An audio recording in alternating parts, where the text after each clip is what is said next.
Então, no final da cadeia, que é o consumidor final, que ele efetivamente vai pagar todo o produto com valor agregado, que está sendo agregado, mais a tributação, então daí realmente ele vai ter que morrer com... vai sobrar o problema ele, sempre morre com o consumidor. O consumidor.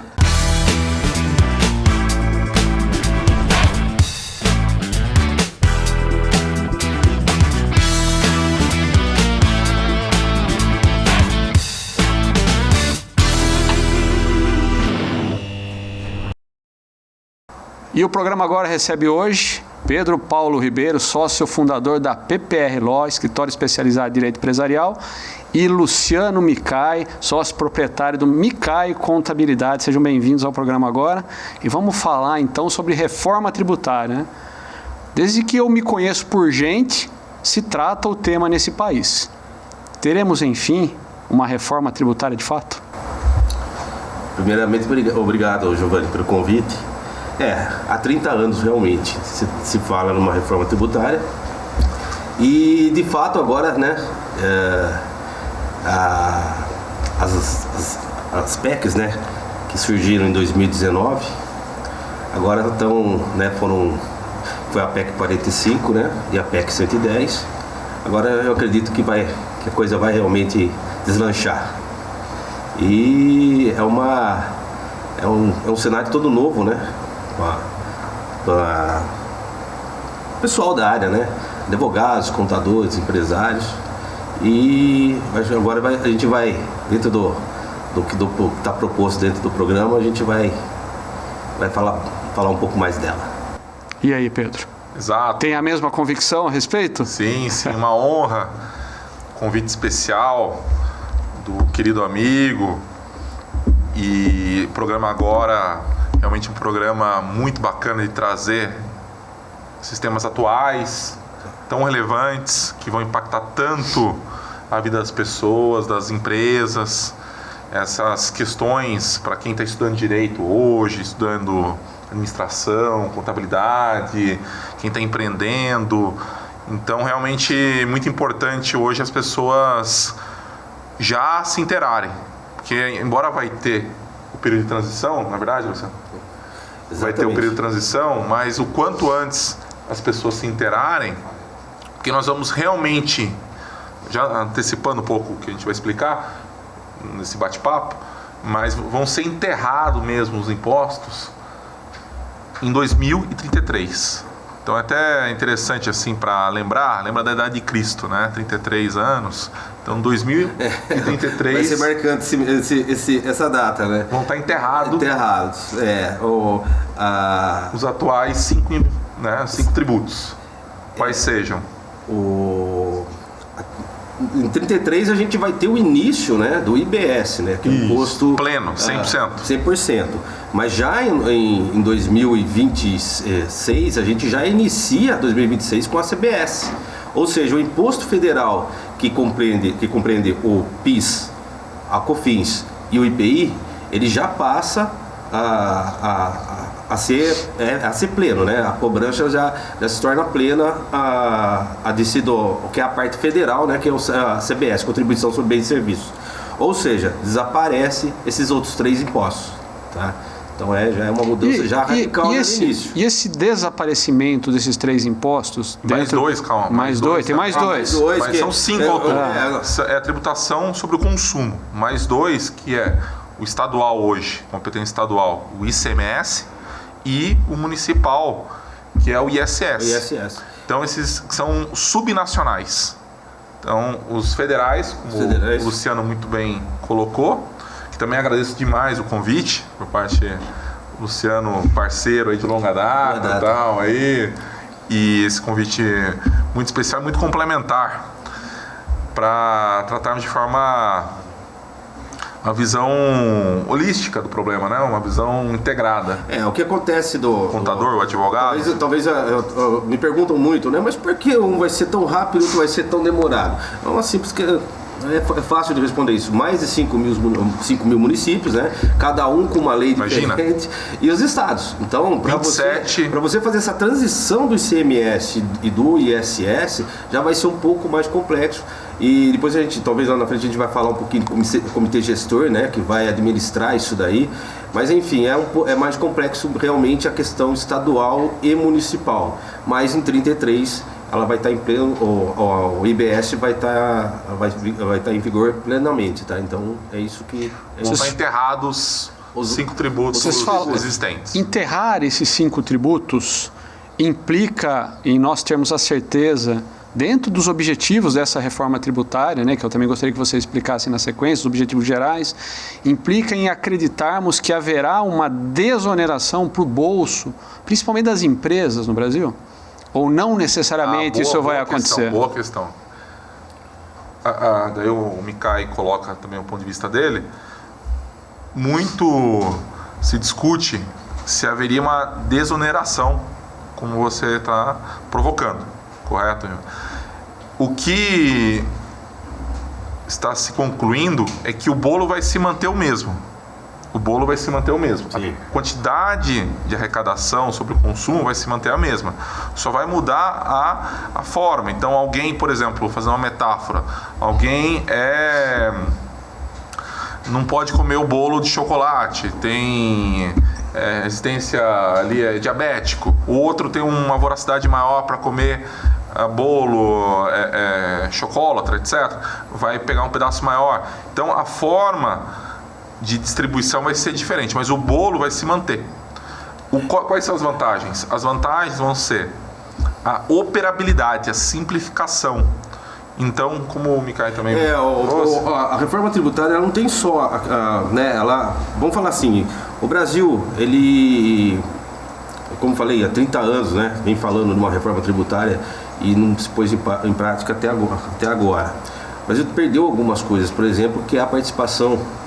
É uma coisa que eu cito muito por aí, que vamos falar assim, é uma exigência dos países que fazem parte da OCDE, que ele realmente tenha o IVA, né, que é o Imposto sobre Valor Adicionado, né, implementado. Tá? Então, 174 países no mundo adotam o IVA. 174 países. Serão 175. Exato. O Brasil, exatamente. Então o Brasil demorou muito. O Brasil, ele quer, né, de qualquer forma, fazer parte da OCDE, que é um grande, né?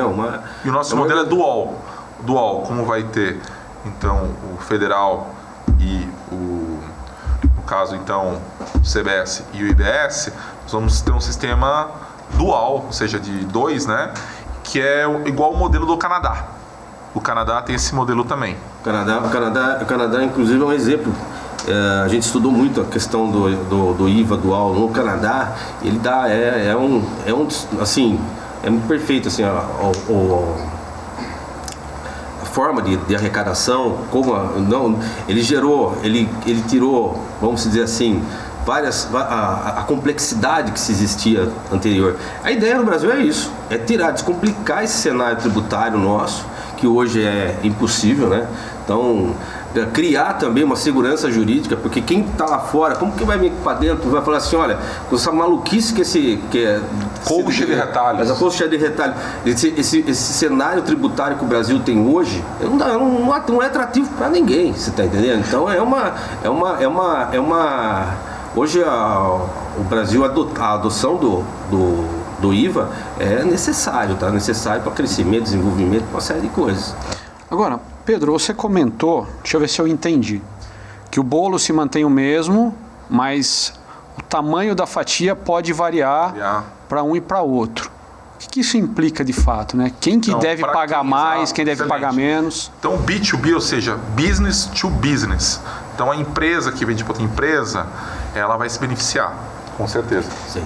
Agora, business to consumer, ou seja, B2C, daí depende muito, ainda está se discutindo. Pode haver, por exemplo, para atividades regulamentadas como contador, advogado.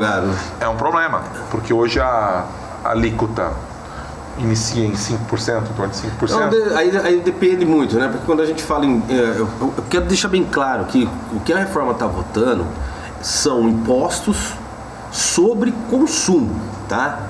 Então aí não estamos falando de imposto sobre renda, então, ou seja, não estamos falando de imposto de renda, então não estamos falando de contribuição social, que é aqueles que são incidentes sobre o valor. Você presume um lucro, né? Ou o lucro, né? Hoje tem a tributação sobre o lucro real, que você apura e você tributa a contribuição social e o imposto de renda. Estamos falando de imposto só sobre consumo. Ou seja, são aqueles impostos que incidem diretamente naquilo que eu vou lá e eu utilizo, eu compro, tá? Para consumir, eu sou consumidor. Então é um imposto que ele é só sobre o consumo realmente, ele não tem nenhuma variável, tá?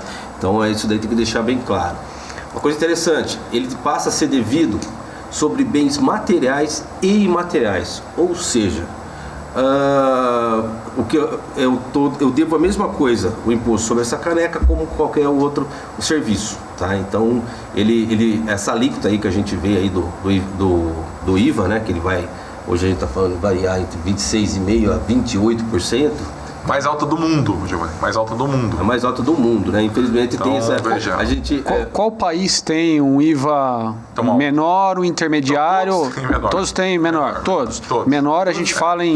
Todos têm menor. Em alíquota de quanto? Alíquota. Eu cheguei até a fazer uma pesquisa só para ter uma ideia. Por sinal, do IVA hoje. É engraçado. Eu tenho até pego, não sei se eu não trouxe aqui. Mas enquanto ele pega aqui as alíquotas, Giovanni, a simplificação, nós vamos ter uma lei complementar, apenas uma lei complementar, e hoje nós temos 27 regulamentos estaduais, são 27 estados, então são 27 regulamentos do ICMS para cada estado, cada um tem o seu regulamento com as suas peculiaridades, e nós temos mais de 5.000 leis municipais do ISS. Então, os regulamentos, por exemplo, têm anexos e mais anexos. Ou seja, hoje é um emaranhado, se for empilhar a altura de leis, de anexos, etc.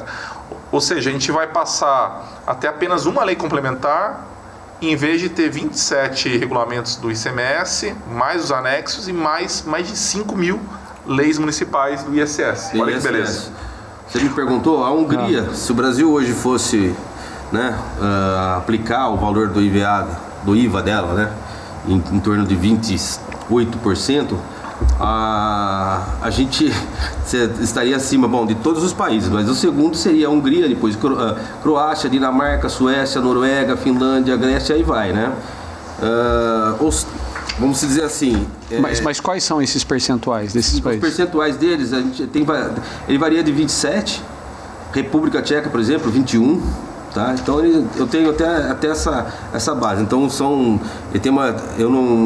países aí mais significativos, vamos falar assim, a Espanha, por exemplo, 21%, a Itália, 22%. Então a gente tem aí um comparativo, né, do nosso IVA, tá? Que a gente está falando aí em 28%, começou com 25%, tá? Na ideia, na proposta inicial, o IVA ele gerava em torno de 25%, depois já passou a 26,5% e agora já está se falando em 28%, tá? Então a gente está esperando para ver o que vai ser votado aí, porque agora, né, é aquela história, né? A gente não, que nem diz aquela frase, né? Nunca mesmo, que é jabuti só sobe em árvore se for por enchente e mão de gente. Então a gente não sabe o que vai vir por aí, mas vai vir coisas, tá? Então... E um exemplo prático, então, por exemplo, um agricultor que cultiva algodão, Giovanni, então ele cultiva algodão. Na cadeia, por exemplo, de consumo de uma roupa que se compra na loja, no shopping e tal, ele produz, vamos dar um número, por R$50 esse algodão. E a alíquota, no caso, então estamos fazendo aqui aproximando em 28%, não é isso? 28%. Mas vamos admitir, para efeito aqui só de cálculo, se fosse 10%. 10%. Então, ele vende por R$50 o algodão. R$5 a mais, vamos incluir então nesse valor final, vamos incluir mais R$5 da tributação, da nova tributação. Ou seja, vai ter que vender, para incluir já o novo tributo, vai ter que vender por R$55. Então 50 é dele e 5 é do fisco. É da arrecadação. A ideia é o seguinte, que toda a cadeia, tá? Quem vai pagar todo esse imposto vai ser o consumidor final. Isso. Tá? Que vai que ele, acreditando. A não cumulatividade do IVA vai gerar o quê? No final, o pagamento do imposto por quem consumir. Isso. Tá? Então, se você pegar ali toda a parte de produção, você vê ali que os repasses, né? Que você débito e crédito até chegar no valor do imposto que vai estar lá no final. Quem vai pagar vai ser o consumidor. Essa é a ideia, vamos falar assim, na essência da coisa. Mas a gente não sabe que no Brasil, né, a dificuldade de se criar o preço. Todo mundo que está nessa área sabe como que funciona, né? É bem complexo. Mas 55 reais, então, é o preço que ele vai vender para a tecelagem. Que na cadeia de produção, o próximo vai ser a tecelagem, que pega o algodão e vai fazer o tecido. Certo. A tecelagem, ela vai, por sua vez, agregar valor na manufatura, etc. Sim. E vai vender, ela sai de 50 reais, que é o produto mesmo, e com o valor agregado que ela agregou no processo de industrialização, ela vai vender por 60. Então 10% que a gente admitiu aqui como alíquota para fazer esse cálculo é R$6. R$6. Então, já tinha pago quanto? 5. Então agora vai ter que vender por R$60, que é o valor agregado do produto, mais R$6, incluindo o tributo. Ou seja, vai sair por 66. Quanto já tinha de crédito? 5. Então vai pagar agora, nessa nova etapa, mais um. Certo. Depois a tecelagem vai vender para a confecção. A confecção vai vender para a loja. E por fim a loja vai vender para o consumidor final. Então, no final da cadeia, que é o consumidor final, que ele efetivamente vai pagar todo o produto com valor agregado, que está sendo agregado, mais a tributação, então daí realmente ele vai ter que morrer com... vai sobrar o problema sempre morre com o consumidor. O consumidor. Mas enfim... Se é exportação, explica para nós. Né? Não, eu prefiro falar um pouquinho, mas já que a gente está falando de cadeia produtiva, sim. Então o que eu tenho percebido por aí, tá? Que quando a gente tem uma cadeia produtiva muito extensa, tá? Porque é o que eu falo, você tem que fazer cálculos, tá? É a matemática que tem que estar dentro do contexto. Como que eu faço? O cliente me pergunta, viu, como que eu vou saber o que eu vou pagar? Não, tem que fazer cálculo. Realmente você tem que pôr a mão na massa e fazer cálculo para saber como que vai ser lá no final. Mas o que eu tenho percebido? Quanto mais longa a cadeia produtiva, tá? Maior vai ser o imposto pago. Sim. Em todas as fases que eu fiz como exemplo, né? Peguei lá uma indústria que tem uma cadeia produtiva pequena, tá? E comparando com o que ela paga hoje de imposto, ela vai pagar menos imposto, tá? Isso dentro do que a gente está falando aí de um IVA aí de 26% a 27%, tá? Agora, quando ela é mais extensa, a gente fala do resíduo tributário. Ela acaba gerando o quê? Esse resíduo tributário que não consegue compensar isso daí no final. Então o valor do imposto vai ficar um pouco maior, né, no final, né, por essa perda mesmo. Um exemplo são as facilities, aquelas empresas que você conhece que prestam serviço dentro do chão de fábrica e você não consegue tomar crédito dela. É um caso. Você estende a cadeia, você potencializa a alocação do imposto e o consequente uso, né, de algum crédito que esteja disponível. Você acaba deixando de usar esse crédito porque você não consegue. Exato. Agora, uma curiosidade que deve ser a curiosidade de muitos que estão nos assistindo aqui nesse momento, né? Não parece um contrassenso a gente falar em uma reforma tributária pensando que uma redução inteligente de imposto poderia potencializar a produção, potencializar serviço, potencializar o comércio, gerar emprego, gerar renda, enfim, todo um benefício na cadeia. E pelo que o Pedro principalmente aqui nos explicou, a massa tributária, né, o valor tributário, o bolo não vai ser reduzido. Alguém vai pagar mais por isso em algum momento. E para o consumidor mesmo, a gente não vê um impacto positivo. me leva a crer que a reforma ela tem um foco muito mais ligado a uma estruturação operacional do que um benefício fiscal propriamente dito. Justamente. Faz sentido? Total. Faz sentido. Porque né, vamos dizer assim, se você pegar na atividade de indústria, é o que eu já falei para você, se você colocar, eu chamo de, vamos colocar o IVA na prática, tá? Então você vai lá e você faz o cálculo, existe realmente uma redução. Aí você pega na questão de algumas outras atividades, que é a questão do serviço, que a gente tinha comentado aqui, vai ser prejudicado, sem dúvida nenhuma, vai ser prejudicado e muito prejudicado. Por outro lado, Giovanni, existe aquela questão da perda. Estados e municípios estão muito preocupados com a questão da perda de arrecadação. Aliás, existe uma guerra nesse sentido, né? É uma guerra, porque eles querem, olha, eu tenho um orçamento de vamos pegar Amparo, se eu não me engano, o orçamento de Amparo é em torno de 400 milhões, tá? Ano. Não vai querer perder, tá? Então, para isso ser votado e ser aprovado, ninguém quer perder. Não, eu quero o meu no meu bolso. Então, isso daí sim, né? Que foi um dos fatores que fez com que, na realidade, por enquanto, a reforma ela assustasse todo mundo. Você está entendendo? Então essa perda de arrecadação que é o medo de todos os estados e municípios. Tá? Eu sei que eu vou fazer mais uma pergunta aqui que talvez não tenha uma resposta. Se eu responder a sua... Respondeu claramente. Eu vou fazer só para complementar, vamos lá. Essa questão do bolo, que a simplificação é uma finalidade, é uma busca. Sim, a simplificação é uma das coisas que eu volto a falar para vocês. O que já é um avanço. É um avanço. De alguma forma. Porque chama-se custo de conformidade, que é custo, então, departamento fiscal... Departamento de contencioso para cuidar dos créditos que você tem. Aqui é um exército de contadores, advogados, esse emaranhado, então isso gera queda de produtividade. As empresas perdem produtividade, perdem competitividade internacional. Então, o custo de conformidade e compliance tributário é quanto você gasta como empresa para estar administrando todo o processo. E as obrigações acessórias Sim. tão bem desenvolvidas pelo escritório do MICAI, por exemplo, seus clientes. Essas obrigações acessórias no Brasil, elas sujeitam a multa. São onerosas, são sujeitas a multa, trabalhosas. Difíceis de se interpretar muitas vezes, entender e tudo. Você tem que manter uma, vamos falar assim, uma agenda, cara, para que você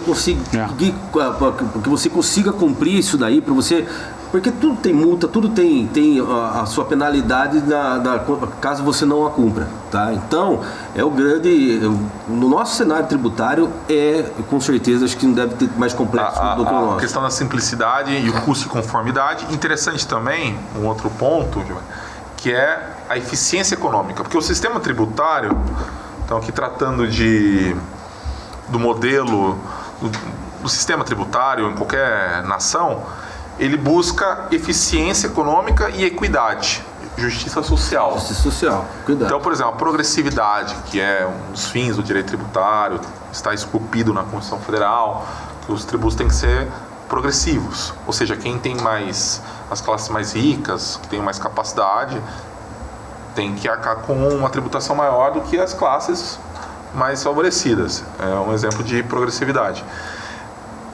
E a alocação econômica das empresas, como é que elas se estruturam. Por exemplo, nós temos aí inúmeros casos que é praticamente geral das indústrias, os seus centros de distribuição, seus CDs. Então faz um CD em um estado que não está lá a atividade econômica, o mercado consumidor não está lá, o produto sai daqui, vai para lá, volta para cá, na divisa dos estados. Então várias empresas se alocam, ou seja, fica essa questão de guerra fiscal, que ela é uma questão muito mais política do governador, do prefeito, do que provavelmente econômica, buscando gerar uma produtividade. Então, imagina o custo de logística que se tem, da mercadoria que vai e que volta. Tudo. O Pedro Paulo falou da equidade, isso daí é uma coisa, até vou falar, porque eu tenho visto muito por aí, prefeitos, candidatos a prefeito, falando assim, olha, não, porque a gente vai trazer as indústrias aqui para a periferia e vamos dar isenção de IPI, de ISS, não pode mais. A partir da lei, acabou, é vedado. Você dá isenção, qualquer incentivo fiscal, tá? Ou qualquer isenção. Então, por quê? Se eu quero um ambiente com equidade, eu tenho que se tratar todos iguais. Tá? Se esse é um dos princípios da equidade, todo mundo vai ter a mesma tributação. Então, é muito comum você chegar numa cidade, ter a guerra tributária, né, fiscal, porque, em São Paulo e na grande São Paulo a gente vê muito isso daí, né? Quer dizer, uma cidade tem 2%, outra tem 5%, se bem que agora lá é tudo 2%, porque o que acontece? Eu falo isso por causa da área, de algumas áreas que a gente está mais acostumada lá, que é o caso da área da saúde, né? Então, São Paulo começou a perder com as demais em volta, porque a guerra, minha alíquota lá é 5, aqui eu faço 2 para você, acabou. Eu vou ter uma alíquota diferenciada dentro do meu município, mas eu vou ter que utilizar essa alíquota para todos os serviços. Então, de médico a mecânico. É o que eu falo. Então, se eu tiver uma alíquota lá de 2% dentro do que vai compor a alíquota do IBS, eu vou ter que usar para todos dentro do meu município. Agora, deixa eu puxar uma coisa com vocês dentro dessa ideia do princípio da equidade. Equidade, né? Que é a justiça social. Exato. Sinônimo. É o ideal, né? Mas até o momento presente a gente não vê isso no Brasil, né? Uma crítica bem direta mesmo a todo o nosso sistema de arrecadação, ao nosso sistema político e assim por diante.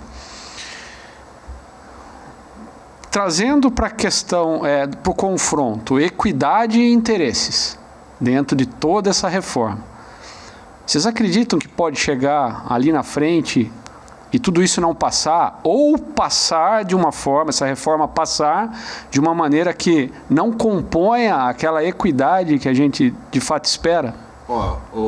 Não, na PEC, tá? Na PEC, quando ela foi... A PEC ela é clara, ela é clara. Tá, ela é clara.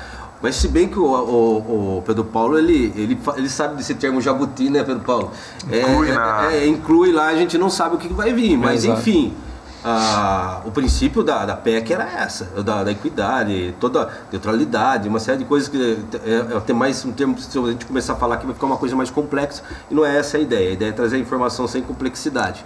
Mas, enfim, a questão, né, essa questão da equidade dessa guerra, talvez acabar com essa guerra fiscal que existe hoje, né? E também a questão dos benefícios fiscais, dos incentivos fiscais, Giovanni. O que a gente vê aí por aí é que tem empresas que montam em determinados estados e a hora que você vai ver o resultado dela, o lucro, está relativamente ligado ao incentivo que ela teve de imposto. O benefício que ela teve de imposto. Então o que ela está fazendo ali? Ela está usufruindo daquele valor daquele imposto que ela deixou de pagar. E está lá no resultado dela, entendeu? Então a ideia é excelente, mas vamos ver realmente na prática, que eu volto a falar. E interessante o exemplo do ITCMD, Imposto de Doação e Heranças. ITCMD é um imposto estadual, e aqui no estado de São Paulo nós temos uma alíquota fixa de 4%. Então tem até 2.500 UFESPs, que é isento, mas uma herança já acima de 100 mil reais já é 4% fixo. Então se calcula ali imóveis, dinheiro que tinha aplicações. Passa a ser progressivo. E aplica 4%. Agora tem que ser progressivo. Por exemplo, hoje já, alguns estados já é progressivo. Então no Rio de Janeiro vai de 4 a 8. Né? Acima de 1.800.000 já paga 8%. Agora a questão é assim, se discute. Será que uma pessoa que faleceu e deixou R$1 bilhão, será que 4%, 8%, ou o Senado Federal agora vai fazer uma resolução, né? Também está previsto, para definir as alíquotas, a progressividade. Então, esse range, né? Vai de tanto a tanto. Mesmo assim, quando a gente fala em progressividade, essas grandes heranças, por exemplo, será que não poderia uma alíquota de um valor superior, como é em países liberais, Estados Unidos, Inglaterra? Ou seja, essa questão da tributação são as bases da tributação. Então, o patrimônio. Quem tem patrimônio são classes mais favorecidas. Sim. A classe mais pobre, ela consome tudo. Então, toda a renda dela, ela consome. E o que é, se nós pegarmos assim, a geração da riqueza, né? Então, tem a renda, tributação sobre a renda, que no Brasil é uma tributação alta também, ela é muito progressiva, sobretudo para quem recebe o assalariado, o funcionário público. O grande problema é que eu falo, né? Talvez você tenha me perguntar lá na frente, mas eu já vou falar. A questão do cashback tem se falado muito sobre isso daí, tá? O cashback é um mecanismo, né, que a gente ainda está tentando decifrar como ele vai ser compensado, mas é aquela história. Uma pessoa lá que ganha 10 mil reais por mês, ela vai no supermercado, ela compra arroz e feijão como aquele que ganha um salário mínimo, tá? O consumo é igual, não é um prato... O imposto que está incidente ali é igual para os dois. Então a ideia do governo cashback é o retorno desse valor da cesta básica, da cesta básica, do que ele paga mais do imposto, tá? Dentro daquilo, né? Já dentro da reforma, de alguma forma. Eu acredito que eles vão utilizar o CAD único, né? E os cadastros do Bolsa Família para esse pessoal reverter esse valor, né? Que ele pagou a mesma coisa, que eu volto a falar daquela pessoa que é mais abastada. E provavelmente vai ter são regimes favorecidos, né? Ou regimes favorecidos também. Além da cesta básica, vai ter um regime favorecido para algumas atividades. Vou até citar aqui, insumos e produtos agropecuários, alimentos, higiene pessoal, limpeza, comunicação, cultura nacional, esporte, educação, saúde, medicamentos, equipamentos médicos, soberania e segurança nacional, transporte coletivo rodoviário e metroviário, urbano e semiurbano. Nesse caso aí, no caso da cesta básica, a redução é de 100%. Mas algumas outras que o Pedro Paulo falou, que é o caso de transporte, educação, vou citar saúde, 60% do valor do IVA, né? Então vai ter uma redução de 60%. Vai ser uma redução de 60% do valor, então, mas mesmo assim, dentro do cenário ainda... 40%. 60% é o que sobra, perdão. É o que sobra. Mas enfim, a ideia do cashback, né, voltando no cashback, é realmente... Água, luz... É retornar isso daí como algum benefício. Desconto de água, luz... Tá, então é uma ideia que eles estão... Mas isso ainda não tem uma clareza de percentual, essa matemática ainda não tem uma divulgação, não, ela não é conhecida, porque assim, o que me chama muita atenção nesse tipo de critério, digamos assim, a princípio é interessante, né? Tudo aquilo que você pode retornar, principalmente para aquelas classes que têm mais necessidades, é algo interessante, né? Você acaba, inclusive, ajudando o potencial econômico através do consumo dessas pessoas, que acaba se fortalecendo, né? Mas a minha dúvida, né, o quanto desse bolo vai voltar? Você tinha falado a respeito de um bolo, né? O quanto desse bolo vai voltar? Porque assim, a arrecadação continuará sendo alta. Vou bater naquela tecla abordada pelo Paulo lá no início. Mas esse retorno, de fato, né, quando a gente fala em cashback, a gente vai ter um retorno considerável ou vai ser um retorno que vai continuar sendo uma míngua, né, para aqueles que mais precisam? Eu acho que essa é uma questão que tem que ficar latente, né? A equidade, né? Exatamente, porque a gente está falando em equidade, né? Nesse sentido. A gente sabe do retorno realmente, né? Mas muita coisa ainda vai ter que ser ajustada, né? Como eu falo, esse ano aqui eles estão votando as leis complementares, tá? Então, até o final do ano, agora tá tudo meio que parado, porque estamos em época de eleição. Então, acredito que até o final do ano, que é o prazo, é realmente 2024. Em 2025, provavelmente vai sobrar mais algumas coisas para serem votadas, e daí a normatização, né?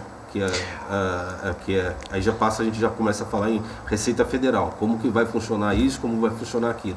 Uma das coisas interessantes que a gente estava... regulamentação. Eu estava até falando para o Pedro Paulo, eles deram um desconto de 30% para o profissional liberal, tá? Aqueles profissionais liberais terão um desconto de 70% sobre o valor do IVA, desde que sejam organizados em classes. Quer dizer, tem o registro em classe Profissional. CRM, CRC, aí vai. Cada conselho, né? Mas aí eu falei, a minha dúvida ficou, né? Inclusive, estudando a matéria, você pega uma empresa de saúde que eles estão dando uma redução aí de 40%, é isso, né? De 40% sobre o valor ou seja, seria só 60% do valor do imposto. E aí, eu tenho empresa de saúde que também é regulamentada, né? É fiscalizada pelos conselhos. Então tem umas coisinhas que vão ter que ser acertadas lá na frente, ainda tem muita coisa, que ainda tem muita... Eu acredito que isso daí vai ser na hora que for normatizar, tá? Na hora que houver a normatização da Receita Federal. Até lá, vamos falar assim, a gente está falando até o final de 2025. E credibilidade também, Giovanni. Então, a credibilidade, porque o governo, ele historicamente, ele promete e muitas vezes não cumpre. Então, a Lei Candir não foi cumprida como deveria. Isso o Estado brasileiro, como modo geral, dá um exemplo que não é tanto direito tributário, mas como o Estado age, os precatórios. O que são precatórios? É uma decisão já transitada em julgado para algum ente federativo, seja município, Estado, União, pagar a pessoa que já ganhou, já transitou em julgado. E o precatório cai na fila do precatório. Ou seja, o Estado brasileiro ele tem um problema de credibilidade. Muitas vezes a gente fala, não, esse cashback. Mas será que vai receber mesmo esse cashback?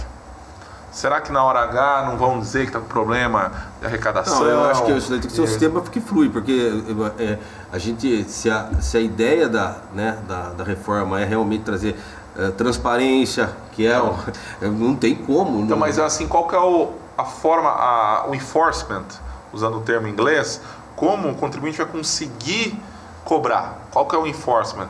Não, é isso daí que ele vai compensar, ele vai compensar, ele vai... Só um segundinho, Paulo. Só fazer uma retificação aqui do que eu falei. No caso de serviços de saúde, são 60% de redução, tá? São 60%. Então cai para 40%. Cai para 40%. Isso. E no caso dos profissionais liberais, 30% Isso. cai para 70%. Então, na hora falando, acabei me confundindo, mas então é 60% para profissionais, não só profissionais de saúde, tá? Estamos falando dos regimes diferenciados. Contador, advogado. No caso das empresas, por exemplo, transporte, educação, as operadoras de saúde também estão dentro disso daqui. Então, eles vão ter uma redução aí de 60%, que é o valor, o que vai ter de, vamos dizer assim, na redução da alíquota do imposto diferenciado, tá? Então, só para... Eu voltei para ver, porque eu sei que eu lembro que a diferença era maior. São muitas informações, né?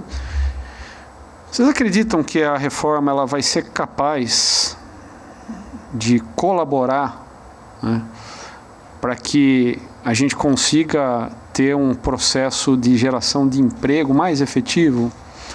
Eu tenho dúvidas em relação a isso. Eu sei que vocês conseguem enxergar esse cenário, porque eu ainda não consegui observar quais seriam as vantagens que o sistema produtivo teria para poder, tendo uma carga tributária menor, poder investir mais, gerar mais emprego, gerar mais renda, competitividade. Gerar competitividade e assim por diante. Aumento de competitividade. Exato. Eu penso o seguinte... Eu sei que não são respostas fáceis de se ter e talvez ninguém as tenha. Porque depende de uma série de fatores, mas... Hoje o nosso cenário atual, né? Está muito difícil, né? Está muito ruim. Ainda está... a gente vê que, apesar de um PIB positivo aí, né? A gente teve os números... Trimestre agora. No trimestre. Terceiro do trimestre. Primeiro então, foi o Peru, o Brasil no terceiro lugar. O que eu posso falar para você é que a ideia realmente é essa. Porque se você está... tirando toda aquela complexidade do seu cenário tributário, simplificando, criando a segurança jurídica para aquelas empresas que vêm de fora para poder investir aqui, a ideia só pode ser essa, né? Então você tem que ser otimista em pensar que realmente isso vai gerar lá na frente a gente vai ter aí vamos falar assim, novas frentes de trabalhos abertos. Então, eu acredito nisso daí, tá? Então... É porque o Estado brasileiro é um Estado muito inchado. Então nós temos... São palacianos, né? A gente vê o funcionalismo público, a forma como os nossos representantes, os deputados, senadores, o tanto de assessores que tem, os tribunais de justiça também, os casos oficiais, aquela estrutura palaciana. Em outros países desenvolvidos, inclusive, você vê que é muito mais modesto. Na Suécia, na Noruega. Então o Estado brasileiro tem que arrecadar muito para manter essa estrutura. Como diz, né? O Brasil é um país continental. Agora, e de castas, né? Sim, a elite, sim, de fato, política, etc., ela, dos poderes, dos 3 poderes, ela vive de forma palaciana. Então, o tanto de assessores que cada deputado e senador tem é uma coisa incrível. Ou seja, são 513 deputados, mais 81 senadores, mais e 27 tribunais de justiça. E não me parece mais inteligente a gente imaginar uma reforma tributária associada a outras reformas? Uma reforma público, exatamente, uma reforma administrativa relacionada aos gastos públicos. A gente daqui a pouco tem que olhar para a Previdência, sim, né? Já tem que olhar, na verdade, há muitos anos. Daqui a pouco isso vai se tornar imprescindível. Então, não me parece pouco inteligente não fazer isso de maneira casada? Né? Exato, quer dizer, ou isso vai acontecer na visão de vocês, uma reforma, por exemplo, administrativa, né, para redução dessa massa, dessa grande massa de gastos? O que o Micay tinha colocado no desenvolvimento econômico, que as empresas de fora, né, Micay, as multinacionais, o Brasil, dentro do cenário global das cadeias de produção, as empresas elas têm essa visão, né, como nós nos estruturamos aqui, até do ponto de vista sociológico. Nós somos um país que foi colonizado, que o trabalho braçal era escravocrata, dos escravizados. Nós temos toda essa herança. Tem uma cultura ainda enraizada. Por exemplo, fidalgo. Fidalgo é filho de algo, de alguém. Fidalgo, filho de alguém. Peão é quem anda, não tem cavalo, não é um cavaleiro. Então nós temos essa raiz, né? Hoje mudou. Hoje é o peão que está em cima do cavalo. Mas não tem um carro, né? Não. Então essa visão é muito custoso, né? A estrutura do Estado brasileiro é muito inchada. E o que as empresas, principalmente as multinacionais, querem saber? Elas querem, a carga tributária é tanto para a pessoa jurídica. Então, por exemplo, a pessoa jurídica hoje paga, né, a alíquota do imposto de renda mais a contribuição social. Aí vai de 34%. Hoje tem uma carga tributária altíssima. Mas é aquela história. Mas ela quer saber como pagar. As obrigações não é nem tanto a carga, ela quer ter certeza como ela faz para estar em conformidade. Eu acho que na questão, o que pesa muito na questão realmente das empresas de fora, né, além do cenário complexo, é a segurança jurídica. Segurança jurídica é uma coisa que o Pedro Paulo é da área, sabe aí as coisas, as instâncias que a gente, né, os CARF da vida aí, e aí se vai... Via Cruzes, é uma coisa que você... Tem processo que está aí, que eu sei que o Pedro Paulo até acompanhou aí, de alguns clientes, de 2011, que ainda não saiu ainda uma decisão, não tem nada, tá? Tem a instância administrativa, depois judicial, e aí vai. E as instâncias. Então, essa litigiosidade, esse caminho extremo, é muito sem atalhos. São mais de 30 milhões de execuções fiscais. Nossa, é muita coisa. Hoje em curso. 30 milhões, sendo que o índice de recuperabilidade é baixíssimo. E para você administrar, mesmo o que foi recuperado, hoje, para você compensar isso daí que é contencioso, tanto que dentro da reforma, toda a compensação dos créditos, né, aqueles créditos que você tem, né, que são gerados e você não consegue compensar, eles estão pedindo agora aí um prazo de 20 anos. Então eles falaram dentro da reforma o seguinte: se você tiver um crédito para ser compensado, você vai compensar ele em 20 anos, ou seja, 240 meses. É absurdo. Mas vai ser corrigido. Eu achei engraçado que a hora que eu falo que vai ser corrigido. Vai ser corrigido, tá? 20 anos. Aí, olhando na lei lá, mas peraí, não vai ser pela Selic? Não. É É pelo IPCA, cara. Absurdo. É metade do valor que dá a Selic. Então, a gente tem aí, hoje a gente está falando da Selic na faixa de 12,25 e o IPCA do 5,79. É menos da metade. Então, olha só como, né, olha como o empresário, né, brasileiro, ele é prejudicado nessa parte. Então, quer dizer, eu tenho um direito meu, eu tenho um crédito que eu adquiri, eu gostaria de compensar, não, mas só vou poder compensar em 240 meses ou 20 anos. Mas vai ser corrigido. Agora, antes tarde do que nunca essa pergunta, né? Que eu entendo que é muito relevante.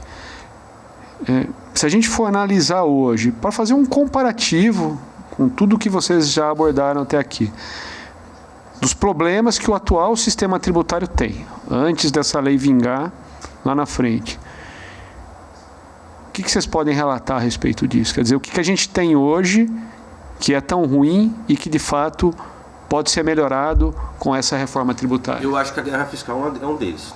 E a acumulatividade. Acumulatividade também. Hoje, se você pegar a complexidade que é o PIS e COFINS, que incide sobre, você utiliza a forma não cumulativa, mas para você tomar crédito dentro de uma linha de produção, Giovanni, é complexo, porque você tem que saber se aquilo faz parte ou não faz. Então existe aí, como que se diz mesmo? É um emaranhado. Vou falar assim. É uma confusão. Uma confusão que você não consegue. Você pega hoje lá um produto que você vai compor, uma matéria-prima, tá? Que você vai compor a tua linha de produção. Você vai poder descreditar com ele? Sim, vai poder descreditar. Mas tem algumas coisas, por exemplo, você fala material uniforme do. Se bem que tem algumas coisas que já foram votadas, né? Já teve as demandas, já foram classificadas, né, que vocês falam. Então, mas a complexidade é muito grande. E eu vejo também a questão da guerra fiscal. A guerra fiscal é uma coisa, né, entre estados, tá, e prejudica todo mundo. Tá?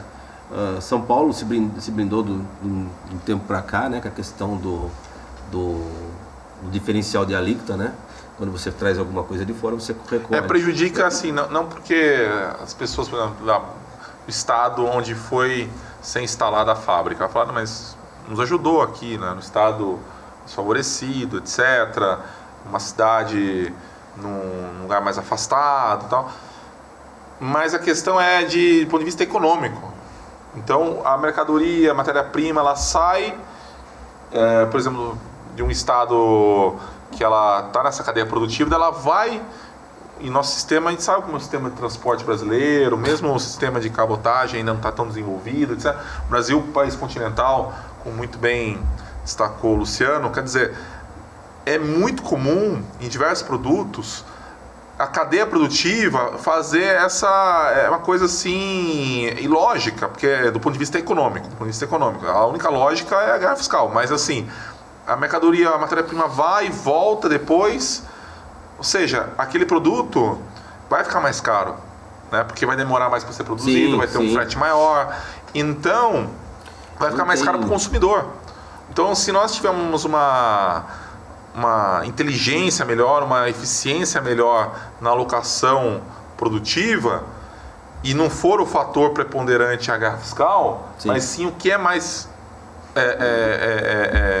eficiente do ponto de vista econômico, o que vai acontecer? Nós vamos ter um produto mais competitivo para exportar, inclusive industrializado, e vamos ficar mais competitivos em relação aos produtos importados também, porque a China é altamente eficiente. Lá é altamente eficiente. Então, como é que o produto chinês é aquele valor? Tem diversos motivos trabalhistas, ambientais, etc., mas também a alocação econômica deles, os portos, as ferrovias, a forma... A China, o negócio, como eles são tão assim, por ser um estado ditatorial, né, o partido chinês, mas do ponto de vista político, mas do ponto de vista econômico ele é capitalista, aberto. Mas do ponto de vista de organização ele é muito planejado, né? Que só tem um fuso horário, sabia? Na China inteira. Daquele tamanho. Porque é mais fácil, entendeu? Só tem um fuso horário, o Brasil tem 4. E a China só tem 1. Eles esperam montar bem o chão de fábrica deles. Exato, né? aquelas cidades planejadas, aquelas... eles não... Então, assim, como é que a gente vai competir com a China? Eu não estou nem dizendo para exportar, como fazer frente ao produto que está vindo para cá. Se o nosso produto daqui vai e volta, depois, quer dizer... Não, o Brasil perdeu muito, o Brasil perdeu... na cadeia produtiva, né? Em 4, 5 anos, a gente caiu de 15% do país, né? Vamos falar assim, dentro do cenário econômico, 15% de empresas, de indústria, para 11%. Nossa, então a gente tem uma assim, simplesmente o Brasil está virando um país que não pode, né? A gente sabe que o que gera riqueza é sempre é onde você agrega valor. Quando você agrega valor, a gente não pode... O que é agregar valor? É colocar mais valor, mais coisas em cima daquele produto, melhorar aquele produto para você Sim, e também a abertura do interesse, né? Para que o empresário venha e tenha interesse e viabilidade econômica para poder investir. Todos nós somos entusiastas do agro, o agro é pop, tanto nos orgulha o Brasil, essa potência, pujança, mas aqui no nosso tão moderno, bonito podcast, programa agora. Qual produto nós temos aqui que é agro? É só água. A água é um produto agro, né, de certa forma, porque ele é primário mesmo, é a água que está dentro aqui, mas nem tanto, porque veio na garrafinha. Passou por um processo de industrialização. Tudo aqui é industrializado.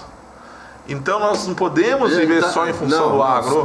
A economia nossa cada vez mais dependente do agro, porque o padrão de todos terem um celular, um smartphone, as pessoas terem a casa delas, o carro delas, o computador, poderem viajar, fazerem, sabe? O consumo que nós estamos almejando na sociedade brasileira depende muito da industrialização. E o agro é maravilhoso, mas o agro, todas as economias desenvolvidas têm um setor industrial, e inclusive agora com as novas atividades, inteligência artificial, energias renováveis. Sim, o detalhe é que realmente a questão, né, volto a falar do produto com valores agregados, é a única forma de você gerar riqueza. Exato. Os bens duráveis, mesmo o agro, são aqueles que realmente geram riqueza, geram mão de obra especializada. A Alemanha e a Suíça técnica são os maiores exportadores de café. Você pega o Nespresso, que é da Nestlé. O café nosso. Então, café nosso. Brasil, mais de 60% do grão de café é produzido no Brasil. Então o Brasil é o maior produtor disparado de grão de café. Chocolate. E a Suíça e a Alemanha não tem um pé de café. Muito menos de cacau. E eles exportam a Bélgica também, o chocolate, né? Para todos. Então, como é que se explica isso? Por causa do processo deles de industrialização. E um imposto muito interessante é o imposto seletivo. Esse é o imposto que nós podemos também falar dele especificamente, porque é o imposto do pecado. Imposto do pecado, que é o imposto sobre atividades que podem causar algum mal para a saúde, para o meio ambiente, como bebida, cigarros. Então vai ter um tratamento especial para extrafiscalidade, para desestimular o consumo. Eu não trouxe nenhum dado aqui, mas monofásico, os dados do Instituto do Câncer são alarmantes, a questão do aumento de produtos ultraprocessados, tá? Aí você me pergunta para mim, Luciano, o que é um produto ultraprocessado? Eu falei, outro dia o professor falou assim, ultraprocessado é o seguinte, você comer uma batata com gosto de picanha. Então, isso é o ultraprocessado. E ainda acreditar que é picanha. Acreditar que é picanha. Nossa, isso, né? Não, e não estraga. Se você abrir essa batata, né, e deixar, você pode deixar 6 meses, que ela tá intacta. Ela vai estar intacta. Ela vai estar um pouquinho mais assim, ela não vai estar crocante mais, né? A bolacha, a batata, mas não estraga. O que aconteceu com o mercado do ultraprocessado, ele cresceu no primeiro ano de pandemia 52%. No primeiro ano de pandemia, o mercado de ultraprocessados cresceu 52%. A gente criou uma geração de pessoas que comem ultraprocessados diariamente. Isso daí vai virar um problema de saúde. Crianças, lá na frente. Sobretudo crianças. A gente não está falando, a mesma coisa que o cigarro foi há 20 anos atrás, nós estamos falando hoje de produtos... E é ultraprocessado e ultrapalatável também. Ultrapalatável. Então, isso vai ser um problema de saúde. Então, a tributação nesse caso vai ser o imposto do pecado. Vai onerar mais para desestimular o consumo. Mas aí a gente abre uma outra guerra, né? Não, mas está previsto agora. Sim, tá previsto. De fato. Chama-se extrafiscalidade. Extrafiscalidade, que é a seletividade do imposto. Então, o imposto ele também serve para desestimular a atividade. Mas aí a gente abre uma outra guerra, né? Porque a gente tem quanto cresceu o mercado de ultraprocessados durante a pandemia? Você entendeu? Então, você já tem um mercado potencial para um conflito na medida em que se você vai aumentar a... Exato. O que eu acho que é super justo, né? Porque assim, se você tem um produto onde você vai gerar problema de saúde e aquele problema de saúde invariavelmente vai cair nas costas um pouco de cada brasileiro, porque é do sistema de saúde como um todo, né? Para aqueles menos abastados principalmente, então você tem que ter um tratamento diferenciado. Também tendo dessa forma. Mas a gente cria uma guerra aí também, né? Por conta dos interesses. Exato. Mas inclusive, eu vi um deputado outro dia falando na questão do Sintex, né, que é o imposto seletivo, o imposto do pecado, como alguns gostam de chamar, falando, né, que tem que ter prudência com isso, porque o que acontece? Hoje, existe um mercado realmente, as pessoas consomem esse tipo de produto de uma forma, né, até assim descontrolada, e ela compensa outras coisas, que é o caso da proteína. Não é só no final de semana. Não é só no final de semana. Mas o que foi engraçado nessa questão do Sintex, que eles incluíram dentro do seletivo, né? Sim, porque é pecado inglês, né? Sim. Eles incluíram o carro elétrico. Como... Que não era para ser, né? O carro elétrico, peraí. Não, o carro elétrico. Associado ao imposto do pecado? E qual pecado o carro elétrico vai cometer? É que eles não vão ter onde dar o problema da bateria do lítio. Que ele é altamente poluidor, o descarte dela. Cara, então, mas já começou. É um contrassenso, né? Você imagina. Eu não vou gerar CO2. Você pode continuar gerando CO2, você pode continuar gerando energia impura, mas o carro elétrico vai para o imposto do pecado. Então, mas isso daí não é, não. O problema grande do carro elétrico é que a gente viu que aí as grandes montadoras, principalmente as chinesas, mexeram, né? Mexeram forte. Para ter uma autonomia maior. Com a quantidade de carro elétrico que você vê andando por aí, mesmo aqui no interior, na capital, eu fico bobo. Às vezes você tá lá pegando um Uber 99, você entra dentro de um carro elétrico. Então, agora, eu achei um absurdo. Falei, mas o carro que é para, né? Eles estão ônibus elétricos. Mas é muito forte o lobby. O lobby, né? Por exemplo, não é bem questão de tributação, mas nós estamos falando sobre esse tema dos ultraprocessados, dos ultrapalatáveis e refrigerante, por exemplo. No Congresso estava se discutindo, estava bem adiantada até a votação, de proibir, por exemplo, refrigerantes em cantinas escolares. Tem uma lei maravilhosa, né, uma regulamentação. Quer dizer, ninguém está proibindo de consumir refrigerante, mas não pode... Mas em determinados ambientes. Na cantina escolar. Mas, enfim, não passou. Conseguiram fazer lá...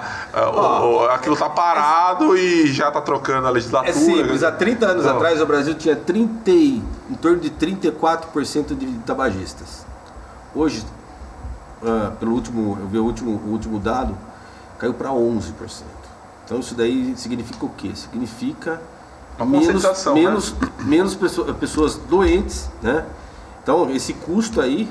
Tá? A gente tem uma campanha forte, a questão desse tipo de produto livremente no mercado aí, só que vai gerar não, estou falando dos outros também, dos processados, ultraprocessados. Enfim, isso vai ter uma conta para se pagar lá na frente.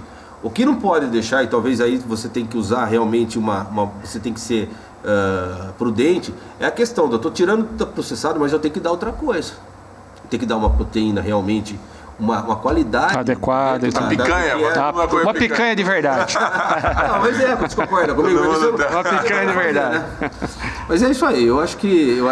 Agora, deixa eu trazer uma outra questão. Nós estamos falando bastante sobre a questão de conflitos, né? Para falando um português bem claro para todos que estão nos assistindo, né? Quem tem poder, capital, dinheiro, né, dita muito as regras, né? Um dos aspectos que se ouve falar há muito tempo no Brasil, ainda sobre essa questão da tributação, é a tributação sobre as grandes fortunas. Sim. E aí? Olha, se eu não estiver enganado, parece que agora em outubro, que é previsto pela Constituição Federal. Não, mas já tem. Tem a previsão. É o lançamento mundial da tributação sobre as grandes fortunas. Se eu não me engano, vai ser dia 15 de outubro, não sei. Lançamento mundial, isso quer dizer que outros países vão trabalhar em cima dessa questão. A questão da tributação vamos falar Brasil, hoje, Brasil. A gente não tem nada ainda previsto sobre isso, tá? Existe existe uma tendência a se caminhar para essa tributação sobre o patrimônio, tá? Sobre o patrimônio. Então seria uma escala, né, que como se fosse progressiva também, né? Você tem um patrimônio até tal, você não teria tributação, acima disso você teria tributação. Para todos que nos assistem, estão participando aqui do bate-papo, as bases tributárias. Então, a Inconfidência Mineira, lá em Ouro Preto, o que aconteceu? Era 1/5 do rei. Então todo o ouro que era extraído das Minas Gerais, que o polo na época econômico, a capital era no Rio de Janeiro porque era mais perto para escoar para a Europa. Então, mas a atividade econômica estava em Minas Gerais. E em Ouro Preto, Mariana, 1/5 tinha que o quê? Tinha que fundir, colocar lá o brasão, o selo, a coroa, na verdade, ou seja, 20%, 1/5 de ser 20%. Então a alíquota, a base, a carga tributária era de 20%. Já era explorado lá atrás. E gerou Inconfidência Mineira porque principalmente a elite local entendia que não havia uma contrapartida por parte de Portugal.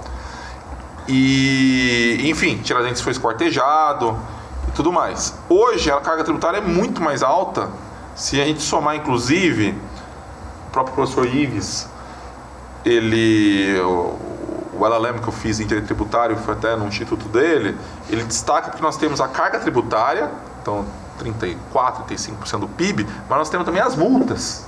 As multas. Então a multa também está, de certa forma, associada à carga tributária, mas ela não vem no cálculo da nossa carga tributária, mas ela também está onerando o contribuinte. No caso, muitas vezes, por não saber como ele faz a declaração. Não tem uma assessoria tão boa quanto do mercado. A questão da tributação do patrimônio... Dobrou, quer dizer, e antes gerou já... Ela vem já com outro pensamento. Para quem leu aquele livro do Yuval Noah Harari. Sim. Ele fala um judeu, ele é um filósofo judeu. Não, esse daí é 21 maneiras para enfrentar o século XXI, não sei de cabeça aqui, mas eu li esse livro. E ele fala que a tributação do patrimônio, do ativo, das grandes fortunas, dos ricos, né, vamos falar assim, ela vai servir lá na frente para socorrer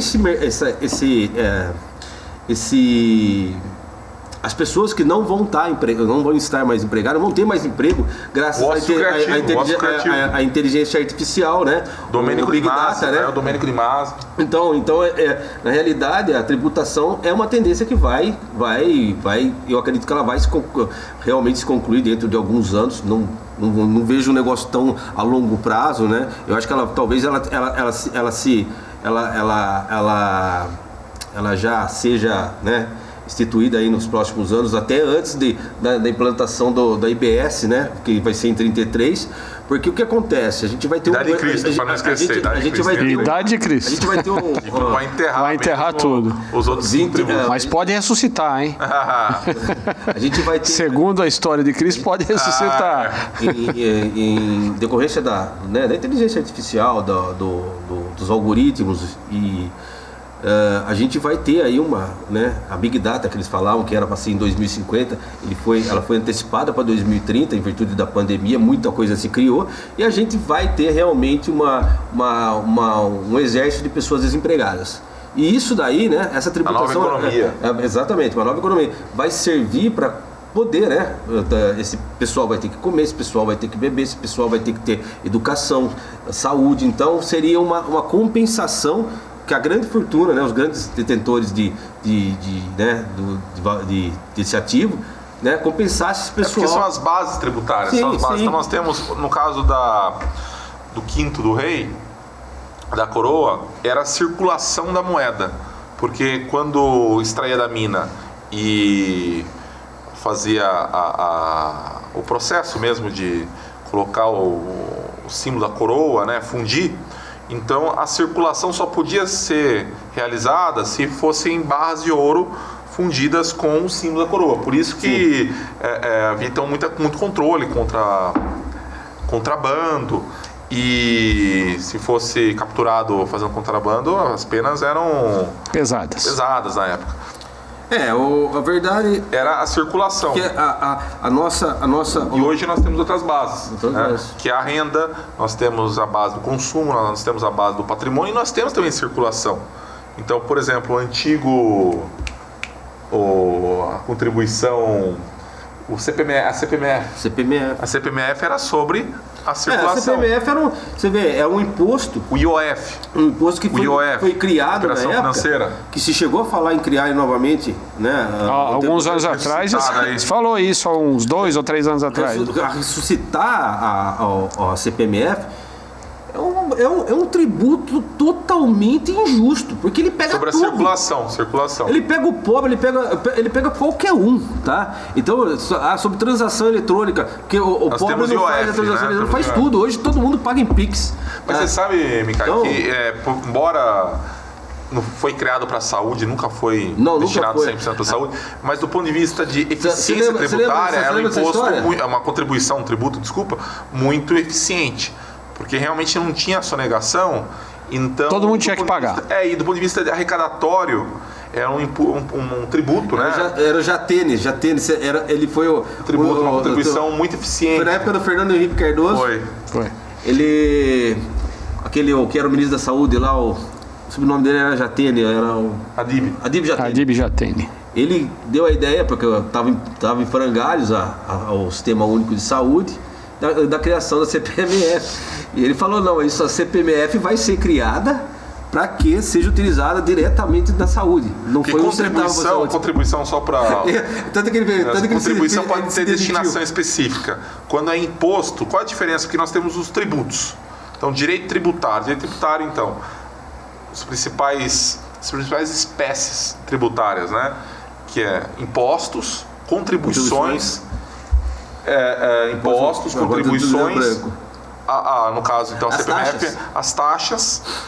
Qual a diferença de uma para outra, por exemplo? Nós temos também empréstimo compulsório, etc. Mas, assim, o imposto, ele tem destinação... Tem mais. Você lembra da gasolina, né? Não, mas o... Esse é antigo, hein? Você vai achar que eu tenho 100 anos. Eu estou falando do ponto de vista acadêmico, né? Do ponto de vista aí da academia, né? As espécies tributárias...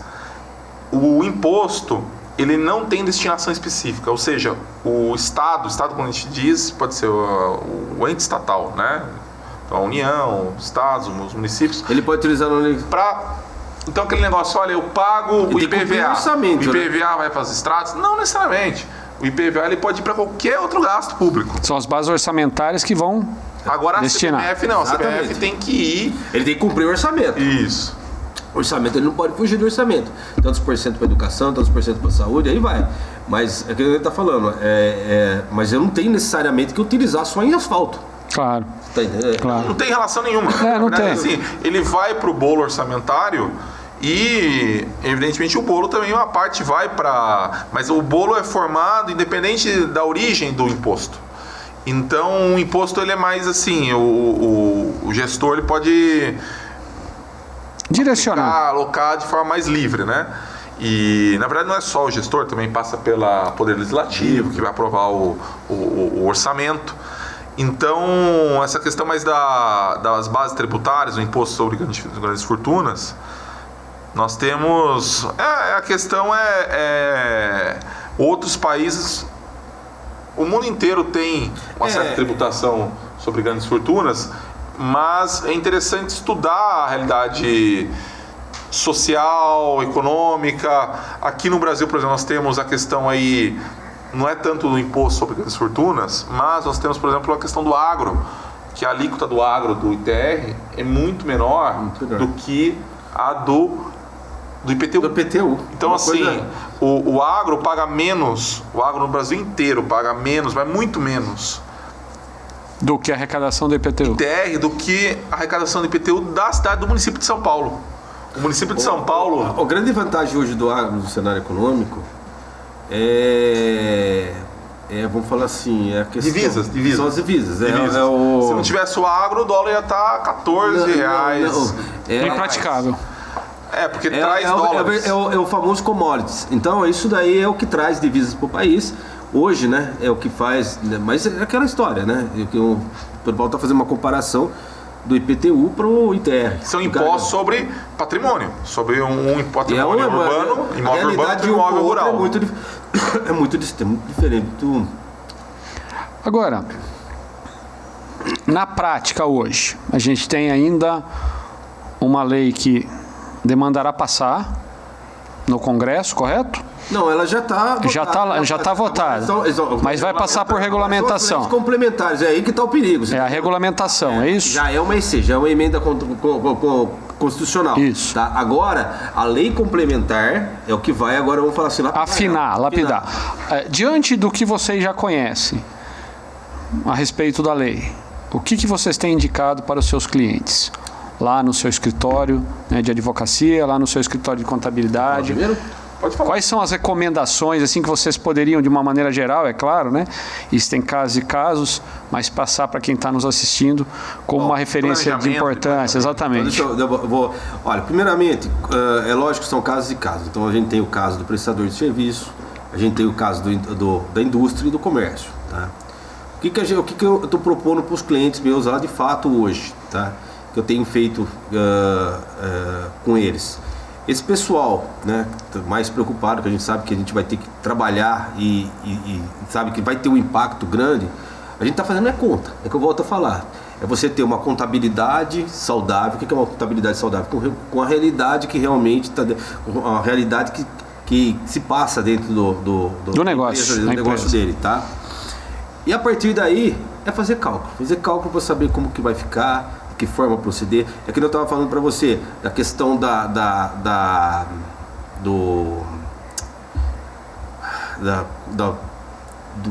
do ciclo da produção, né? Da cadeia produtiva. Isso. Da cadeia produtiva.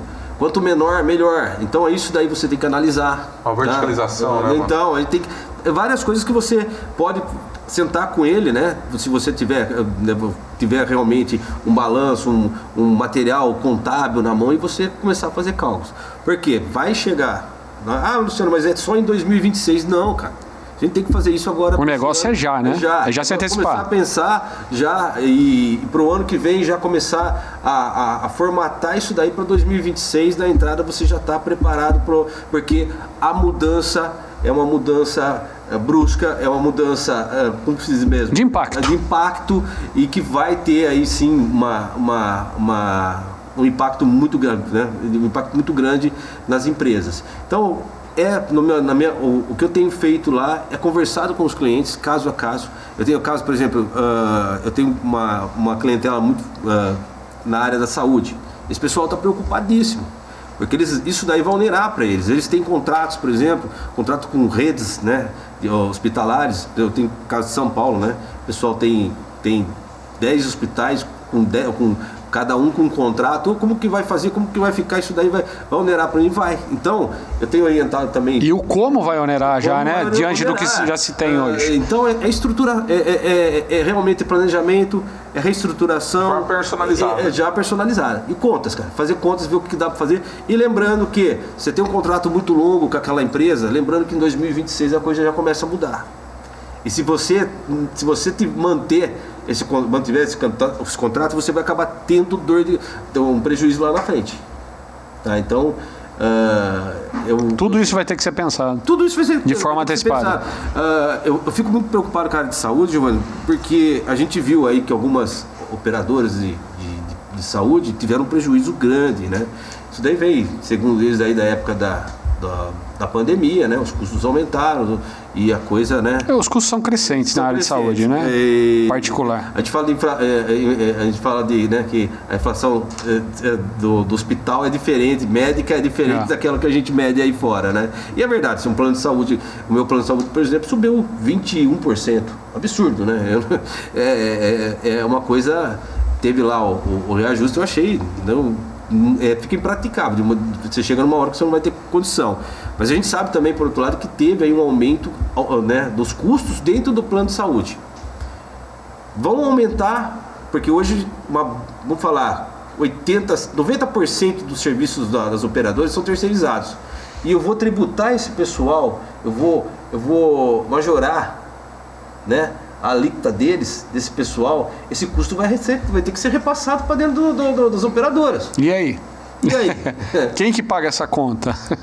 Exatamente. Então é um problema realmente. E o que fazer na prática num caso como esse para a área da saúde, por exemplo? O que se pensa de prático diante do que se tem hoje? Eu acredito ainda que vai haver algumas mudanças e alguma melhora, tá?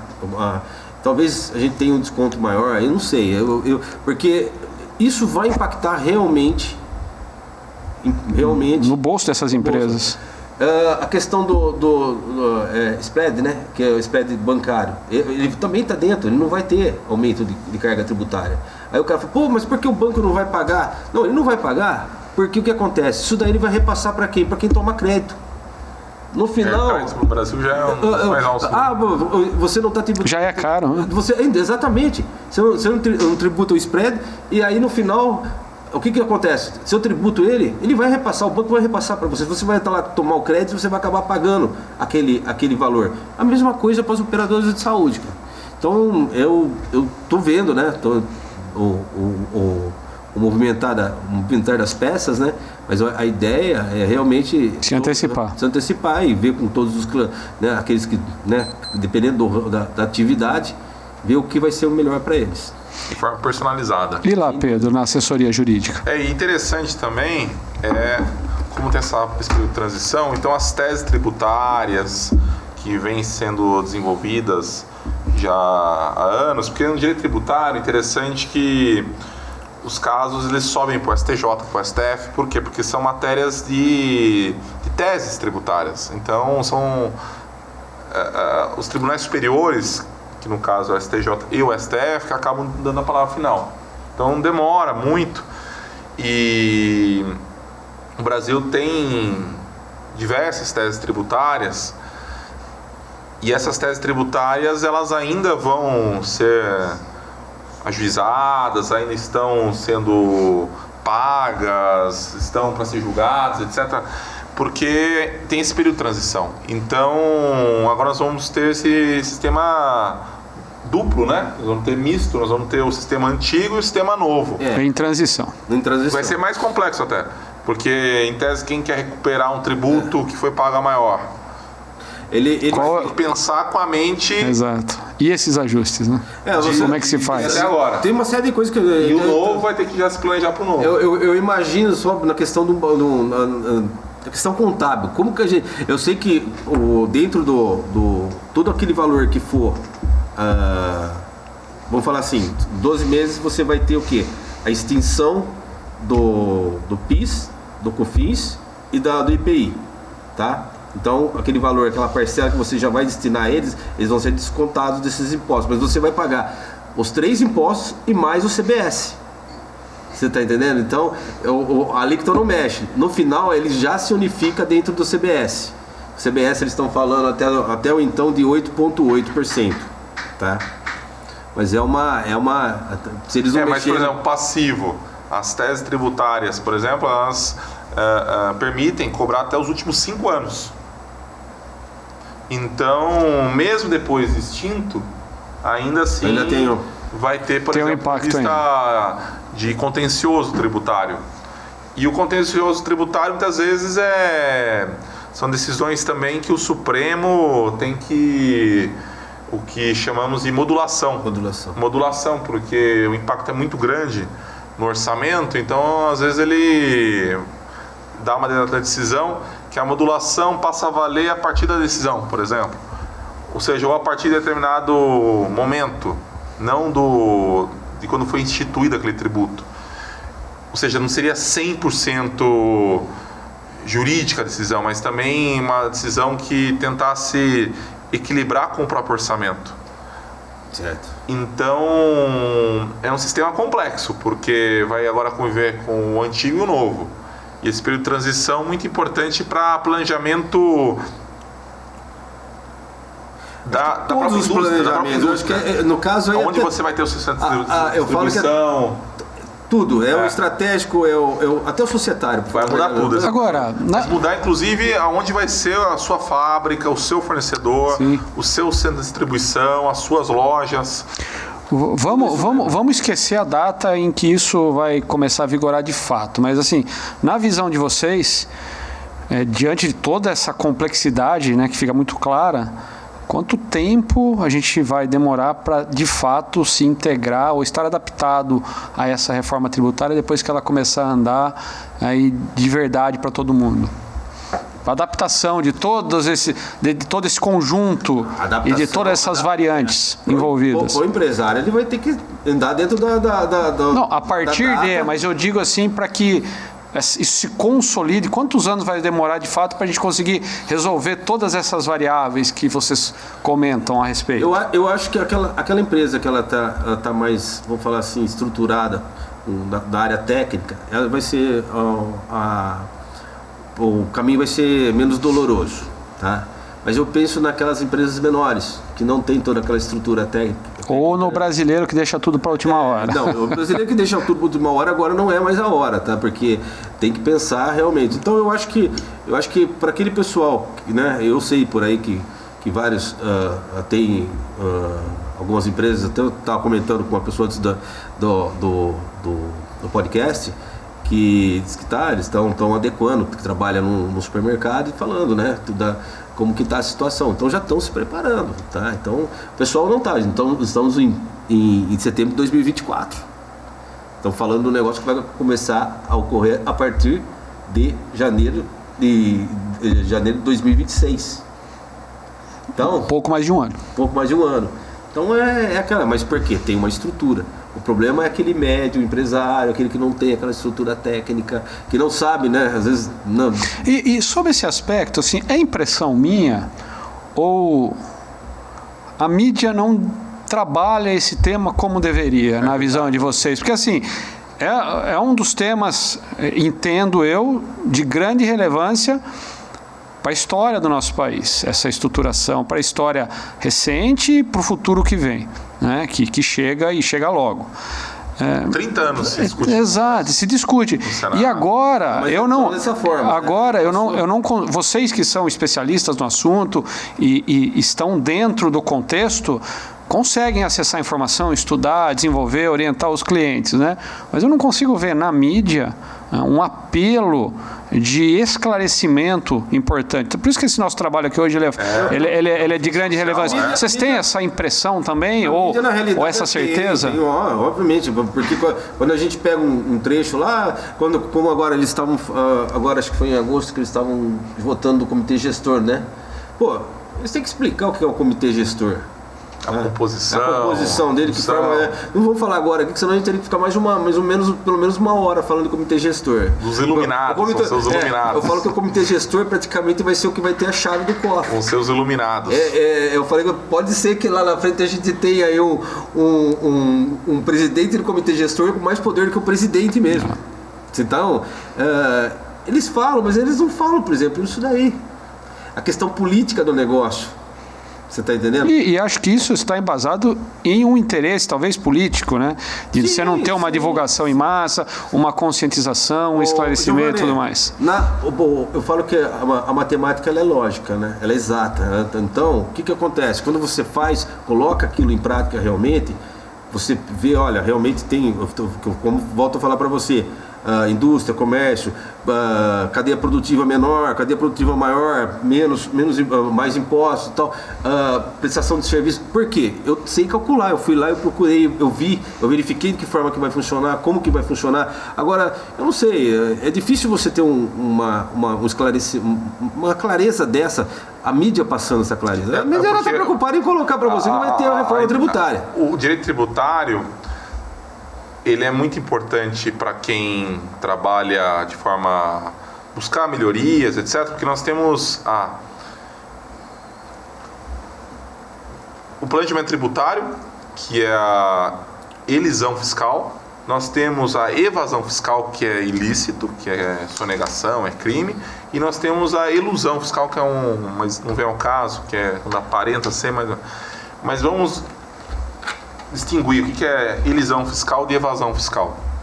A elisão fiscal é lícito, então tem um propósito negocial, então você opta, vamos aqui, uma assessoria então do contador, né, do advogado. Está dentro do que a lei permite.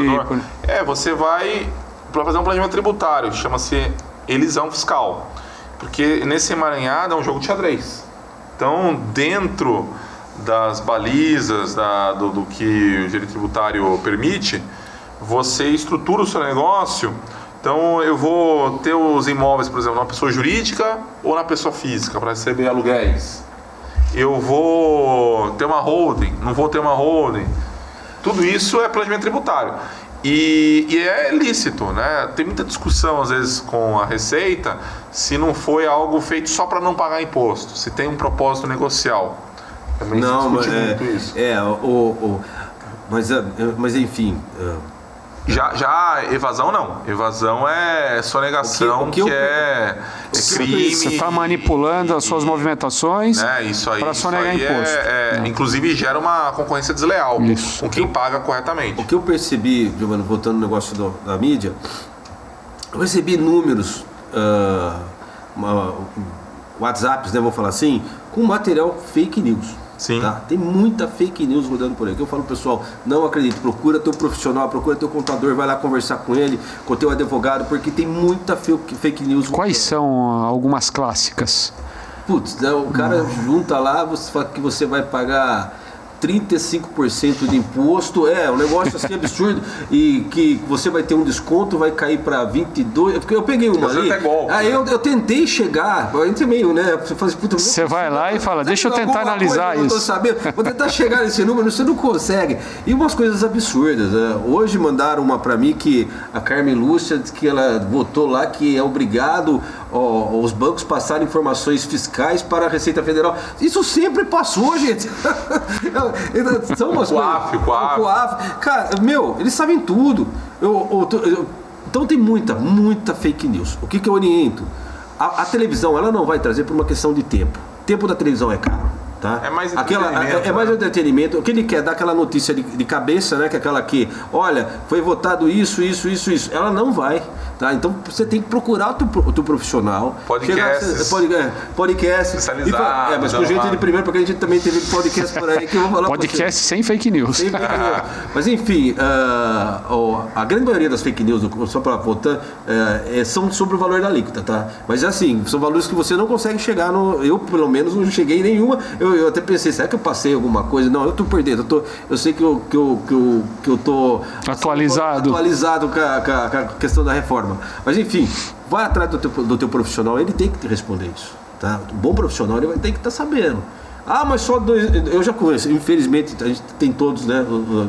Tem colegas que falaram para mim, eu só vou me preocupar com isso aí no final de 2025. Não pode. E um ponto só para um PS aí, questão que vai mudar do estado de origem para o estado de destino. Isso daí foi bem lembrado. O que acontece é o seguinte, isso daí a lógica vai mudar. A gente vai.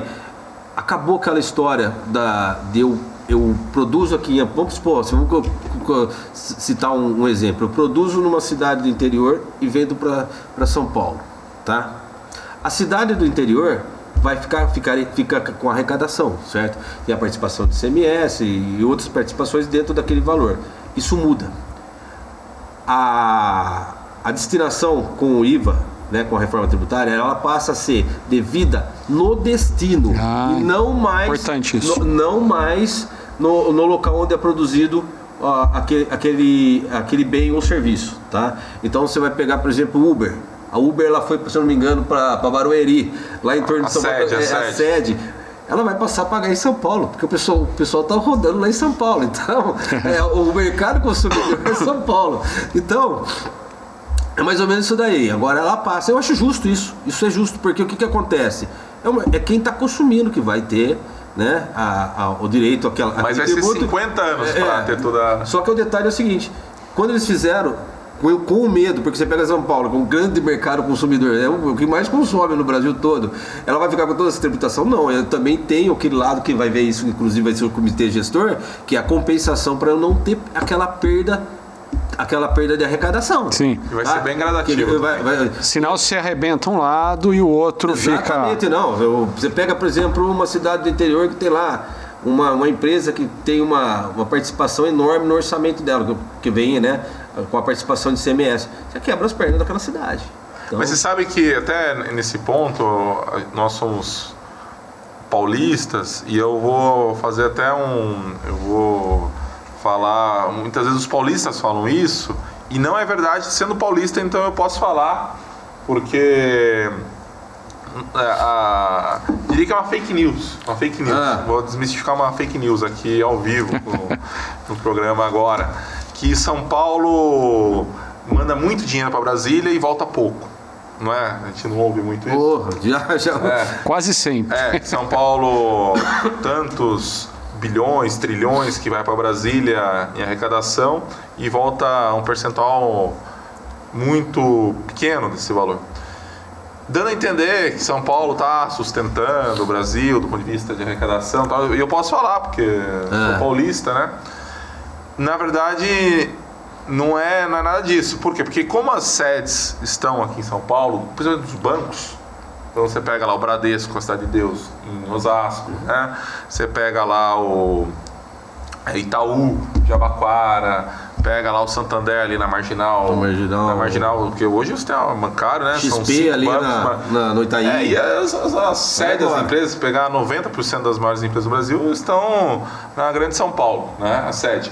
Então, o que acontece? A consolidação da contabilidade, né, são todas as empresas do lucro real, etc., é feito na cidade de São Paulo, no estado de São Paulo. Então, assim, os produtos são consumidos no Brasil inteiro. Então, a pessoa toma o Uber lá em Salvador, tá comprando. Mas a consolidação, ou seja, o grosso, que são os tributos federais, vai incidir onde está a sede. Então é um pensamento, é uma falácia a gente imaginar que todo esse dinheiro que a gente arrecadou é de São Paulo. Não é, porque a verdade as sedes estão aqui, mas é um dinheiro que já pertence ao Brasil nacionalmente, digamos assim. A questão, na realidade, é uma questão de justiça, né? Porque você passa, né, a ter essa... O que eu falo para vocês... A Uber foi uma coisa que na época chamou a atenção, então, porque ela simplesmente no dia para a noite ela foi parar em Barueri. Em outras capitais. Guerra do quê? Guerra de ISS. Então mas ela passa a reforma, ela né, institui como o local, né, onde o destino, como vamos falar assim, quem vai receber o dinheiro, o passivo do dinheiro seria o destino sai da origem e passa para o destino. É isso daí, que agora eu resumi melhor. São muitos pontos, né? Bastante. E vai correr ainda muita água por debaixo dessa ponte, talvez. Vai dar pra gente fazer mais podcast. Vamos fazer outros, né? Bastante. Vamos fazer outros. E as considerações finais de vocês, o tema é muito amplo, muito interessante. Mas quais são os pontos aí que vocês poderiam deixar para fechar esse nosso bate-papo de hoje? Bom, a reforma é a realidade, ela vai vir mesmo, não tem volta, tá? E eu acredito que é uma evolução realmente para o nosso sistema tributário, tá?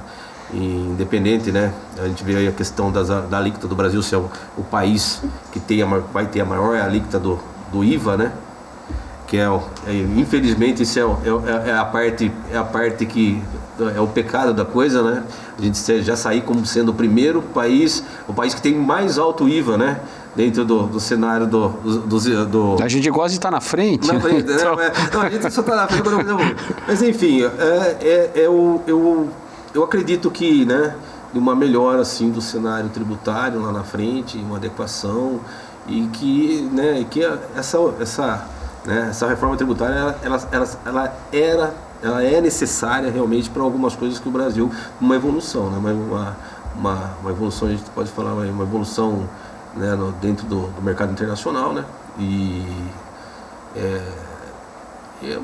Ela não, né, só vai, eu acredito que vai trazer benefícios para a gente lá na frente. Vai ser doloroso agora, mas ela vai ter um reflexo bom. E o Brasil está nesse desafio porque a população não está envelhecendo. Então nós estamos nessa janela demográfica. Sim. Que a população agora, nós temos já um estreitamento da base, quantidade de crianças, né, adolescentes, e nós temos essa questão que a maior parte da população agora está se concentrando nessa fase adulta, muitos dos quais não trabalham e não estudam. Não. Então a gente está perdendo esse momento de nos tornarmos um país rico. Porque o que vai acontecer daqui 30, 40, 50 anos, essa população hoje que tem 20, 30, 40 anos vai estar com 70, 80 anos e vai estar dependendo do que foi construído, qual riqueza foi gerada. Ou seja, nós precisamos, é um momento crucial da economia brasileira como nação, de desenvolver o país. E com esses voos de galinha que nós vemos, porque o Brasil ele é aquele voo... Não é um voo, é um voo de galinha. 2, 3 batidas de asa e cai. Já cai, né? e assim, às vezes ele dá negativo, daí depois sobe um pouco mais, mas é porque tinha sido negativo no ano anterior. E às vezes nós temos décadas perdidas. Isso não pode, porque, veja, é preocupante. Como a população está envelhecendo, nós não podemos dar o luxo de não crescer o nível que você vê a China quanto cresceu nas últimas décadas. Não. Então a China conseguiu já atingir o Brasil antigamente tinha uma economia maior que a da China, quando a China era fechada. Tudo. A China hoje está superando até os Estados Unidos em PIB com os anos. Ou seja, nós precisamos que cresça a economia no nível de 3%, 4% ao ano com distribuição de renda, para a gente conseguir ter um padrão de vida, nós ainda em 2050, etc., né? Que a gente consiga ter um padrão de vida, por exemplo, de Portugal hoje, da Espanha hoje, né? Porque senão, há estudos aí que dizem que vão levar 200 anos, mais de 2 séculos, apesar de toda a tecnologia que nós temos, todo esse agro maravilhoso, temos aí minérios, o tamanho continental. Outra coisa, um país que não tem conflito. Nós temos a questão da criminalidade, mas nós não temos problemas. O mundo está em guerra. Nós temos aí a guerra na Europa, na Ucrânia, nós temos no Oriente Médio, pode sair uma guerra agora em Taiwan, ou seja, na Ásia. Nós temos diversos conflitos regionais, né? E o Brasil, nesse aspecto, não está envolvido em nenhum. O lugar mais longe que é aqui na América do Sul. Né? Então, o Brasil é um país muito abençoado e nós não podemos nos dar o luxo de perder, digamos, nós estamos agora caminhando aí 2024 para 2025, né?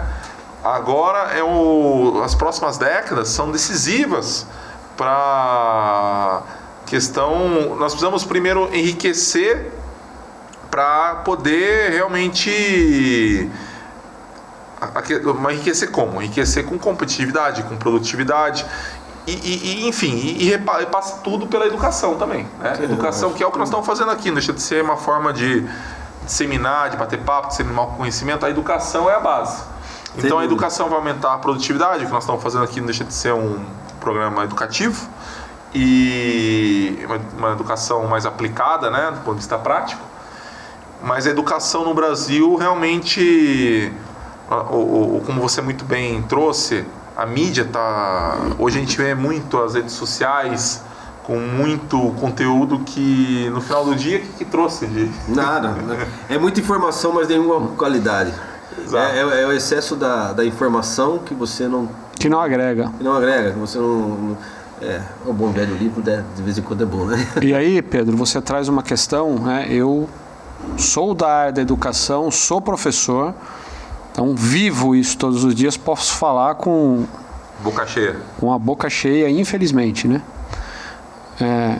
Nós estamos em um processo instalado de uma educação que está num nível abaixo do que a gente poderia tolerar, né? Então, se essa educação não tiver investimento, não for reformulada, em seus mais variados aspectos, a gente pode falar aqui dos mais variados aspectos, tá? A gente pode falar assim do salário do professor, a gente pode falar assim das condições estruturais, a gente pode falar assim das exigências, do grau de exigência dentro das escolas hoje, né? Nós, como um país decente, não podemos pensar em uma aprovação compulsória. As aprovações, elas têm que estar dentro de uma base, de um conhecimento, de um esforço, de um mérito ali pelo aluno. Não é, infelizmente, o que a gente vê hoje. Então, eu acho, sim, que a reforma tributária é importante, outras reformas são importantes, mas uma reforma fundamental dentro de todo esse aspecto é a da educação. E hoje, no cenário que a gente tem hoje, diante dessa questão aí dos nenéns, né, como estão sendo tratados por aí, a gente já tem um cenário difícil de se recuperar. Um cenário que, quando a gente começar a acelerar para resolver, vão-se muitos anos a partir daí para conseguir chegar num ponto de partida ideal. Então, nós temos que sim nos preocupar com a reforma também da educação técnica e a qualificação. Porque senão a gente vai fazer uma série de reformas, mas não vai andar na questão do desenvolvimento. Isso é problemático, porque se você for levar em consideração que a ideia é o crescimento, a ideia é a expansão, é a reindustrialização, e você não tem mão de obra técnica para isso. Exatamente. Eu vou dar um exemplo. Eu fui recentemente para o Peru, país fantástico. O Peru tem 40 milhões de habitantes e tem o mesmo número de turistas europeus, americanos, internacionais, praticamente, que o Brasil. Nós temos 210 milhões de habitantes, um país muito maior, porque o Peru é um país que tem uma imagem lá fora melhor. Aqui nós temos que melhorar essa imagem, então, do ponto de vista aí de criminalidade, segurança pública. Aqui, os estrangeiros, os alemães, os europeus, os americanos, eles vêm para cá, eles reclamam que as pessoas não falam inglês. Sim. Ninguém fala inglês. Então, assim, como é que pode... E o Peru é um país sul-americano, ele ter quase o mesmo número de turistas internacionais.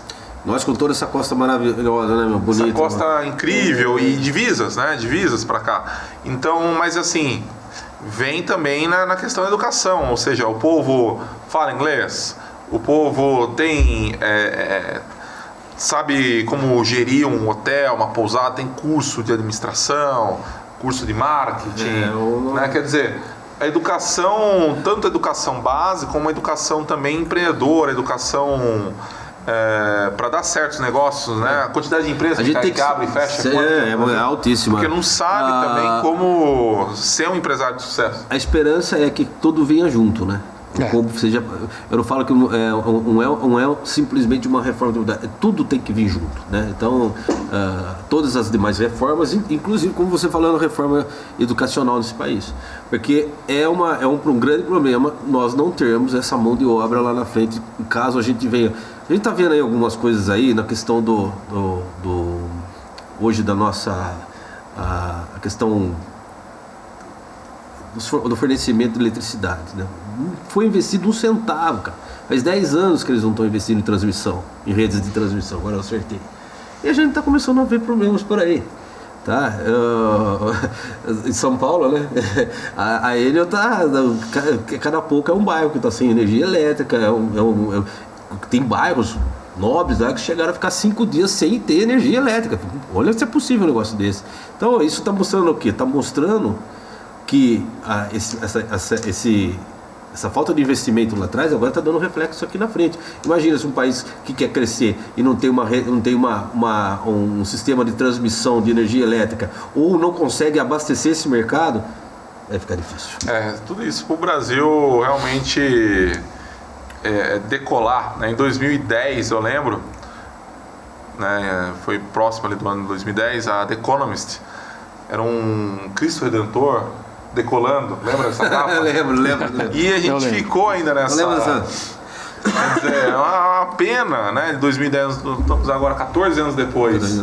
Cadê o Brasil aí, realmente? Mas 2010 foi, se eu não me engano, tá?